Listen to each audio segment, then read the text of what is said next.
Welcome home. This is audio EXP for June 14th, and the episode title is Exodus WoTC's Secret Tabletop RPG? Diane Ramick won RPG Publisher Spotlight this month. I'm chatting to Diane and should get something live this month, although we both seem to be really busy. Last week, I recorded the podcast before going to Edinburgh's Cymera Festival. That's for horror and sci-fi authors, but it was packed with tabletop games and, as it happened, some bombshells.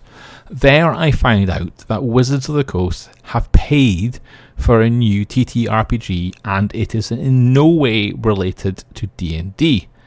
The timing was perfect, as Geek Native contributor Sergio Salvador had written an excellent thought piece on Peter F. Hamilton's The Archimedes engine, which will also become the Exodus computer RPG. The computer game company, Archetype Entertainment, which created Exodus, has developed a tabletop RPG to accompany it, and Wizards of the Coast, who own Archetype, recruited sci-fi authors to contribute to Exodus. Honestly, I think this makes Exodus, the TTRPG, the most high-profile and yet oddly unknown role-playing game of the year. During the same panel, Peter F. Hamilton talked to Adrian Tchaikovsky about games.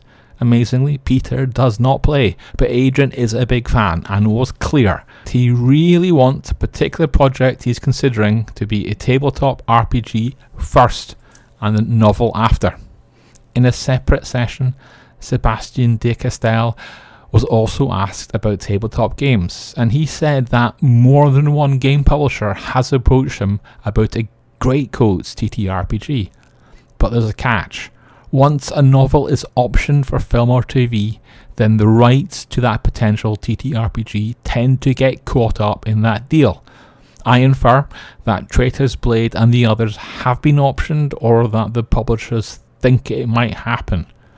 And so that's probably why Sebastian is saying he can't say yes to a TTRPG deal. And sticking with book news, but moving on to events outside of Cymera, the Horus Heresy sequel, Era of Ruin, was responsible for Warhammer.com going offline. You can still buy the book from Amazon, but Games Workshop had plans to sell a limited edition.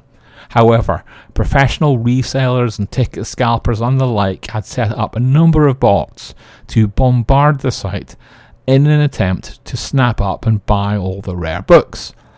Games Workshop's techs responded by pulling the site offline to weather the storm and to stop those scalpers being successful.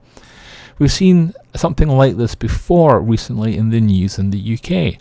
Two high street stores, Marks and Spencer and the Co-op, were both attacked by cyber criminals. The Co-op simply pulled the switch, while Marks and Spencer, with more money and technology, fought off the attack. However, it was the Co-op who was back up and trading first. In the case of Games Workshop, you can still not yet obtain the limited edition of Era of Ruin, but they have set up a special email system for you to re-enter the queue and register your interest. We have more tech stories worth mentioning, and I'm going to start with the battle between the mighty ChatGPT and the humble Atari 2600. The modern titan was put up against this nearly 50-year-old console in a game of chess. ChatGPT lost soundly, and actually moaned about it too. It's a timely reminder that many generative AIs are trained to show you what you want to see, and that's not always the same as being right. Also, while I'm here, Geek Native has had an AI content policy in place for years. It's public.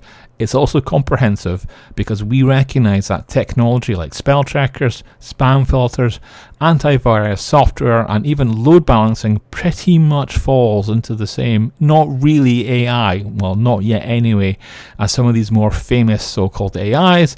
Our policy is simple. We are not replacing people with generative AI. If we ever use generative AI because we don't have a person available to do the task, we'll be transparent about it. and I used AI in a story coming up a bit, but not to generate it. Bronwyn shared a great example of how dangerous current AIs can be. There's a spooky video of entirely AI created people in fake hostage videos, fake crypto bro investment videos, fake endorsements, and all sorts of scenarios where you can imagine duping somebody with realistic human would be horrible. My use of AI this week was in a debate about whether a woman should wear a t-shirt that read "Dungeon Mummy, Roll for Mercy." The question sparked a significant debate on Reddit, and eventually the original poster decided not to wear the t-shirt as planned, but only wear it with friends. However, I copied the comments into a text file, and yes, I won't do that again because it took an age, and then I asked Gemini to analyse whether the comment was pro or anti-t-shirt. I put those results into a table and animated the votes as they came in. To begin with, the "don't wear the t-shirt" advice had the lead, but as the day passed and more people came out in support of the t-shirt. Before we get to this week's outros, I'd like to highlight my attempt to define the different types of board games. I've built a wee infographic that says the parent categories that there are, and I've picked Eurogame, American style, wargame, abstract, co-op, party game and legacy. And then I put subgenres like 4X or deck building into the family tree where I think they go, and then using a few attributes, define and defend my choice. I did this as a personal challenge to see if I could organise and display the information, but pop over to the blog and let me know if you agree with the approach. Now, I have 3 bundle deals to share with you in the outro. 2 are on the bundle of holding. There's a new deal for the Sci-Fi Corollas RPG, and then one for Green Ronin's Fantasy Age 2nd edition. There's one in Humble with about 2 weeks left on the clock, and that's for both D&D and DCC GMs, which is called Monsters, Traps and DM Tricks. Lastly, it's Samurai New Year, and so Kiwi RPG Week is on again. I've included links to this Twitch streams on the blog, along with the list of featured games.